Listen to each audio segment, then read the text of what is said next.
Yes, the crisis between the political steps taken by US President Donald Trump and China has continued exponentially, and customs duties have increased to over 100%. And while products in many areas were expected to increase, a serious price increase was expected in iPhones. The US government took the necessary steps to prevent Apple from suffering from this situation and exempted some technological products, such as cell phones, computers, and chips from this customs hike, and prevented a major destruction that could have happened to Apple since the pandemic.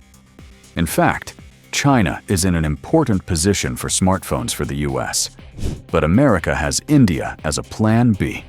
Apple's facilities in India produce more than 30 million iPhones, and 1 in 3 of these devices are sold to the United States.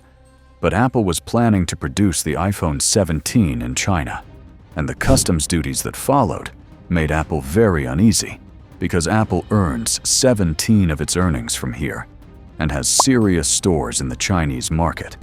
These issues were quickly resolved, and the introduction of tax exemption saved Apple. And let's take a look at the other taxes and Chinese steps that America could not calculate together. Now, China is planning to sell American bonds in response to America, which was enough for the Trump government to panic, because the sale of these bonds has the power to overwhelm both the stock market and the global financial system. China was not really in favor of selling them until the trade war that flared up again on April 2nd fueled these steps, and experts know that China is one of the biggest creditors, and if this sale takes place, the US dollar will suffer a serious depreciation. China had bought US bonds both to secure some of its own reserves and for investment purposes. The sale of these US bonds as a result actually reveals a bad situation for China. It may lose its own reserve values, so it seems that both sides are looking forward to dealing with China, especially Trump, because this tension must end as soon as possible.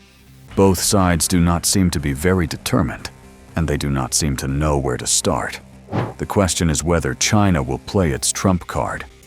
Experts say that China's large-scale bond sale is unlikely to be a profitable outcome for Beijing because they will suffer. But there is also a possibility that if the sale of these bonds starts, the Trump administration may start looking for a deal quickly because it is likely to cause fluctuations that could shock the US economy.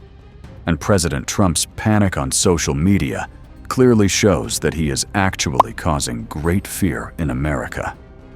Beijing, on the other hand, seems to have started to work to save itself from this situation in order to reduce its dependence on US bonds in order to secure itself, and it may be possible to switch to alternative currencies. So, friends, what do you think? Can China pull the trigger on its weapon? I mean, can it use this trump card, or is it bluffing? I am waiting for your opinions on which side will be more harmful if Trump does not step back.